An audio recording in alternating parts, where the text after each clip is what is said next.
So this is the image I'm going to use. So the first thing we need to do is to make selection here from the two car lights here. So I'm going to press the plus key on my keyboard to zoom in. Select the ellipse selection tool. So here are settings I'm using. In the mode, I used add to the current selection. Anti-aliasing is enabled. Make sure to enable expand from center, and the fixed aspect ratio is 1:1. And now I'm going to make my selections.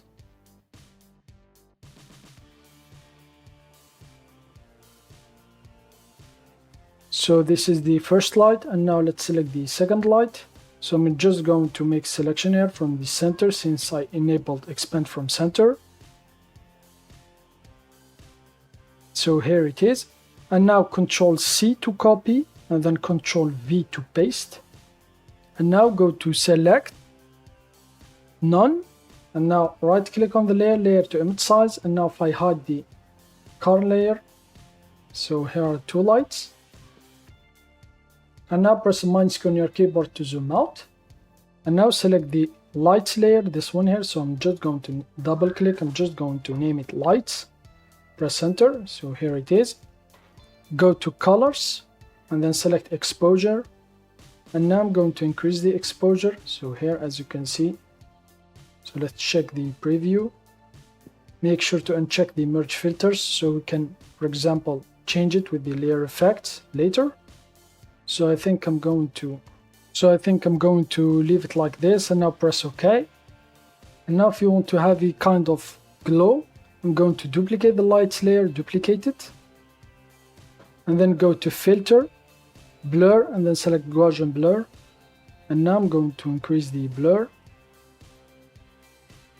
So I think I'm going to leave it here, and now press OK. And now what I'm going to do, I'm just going to duplicate the car layer, this one here, and then darken the layer. So I'm going to duplicate it and then go to colors and then select exposure. And now I'm going to decrease the exposure. So let's check the preview. Press OK. And now in order to brighten some of the parts here, create a new layer. Press OK. Change its layer mode to overlay. Select the brush tool. So the foreground color is white. So here are settings for my brush. And then here I'm just going to left click to brighten some of the parts here.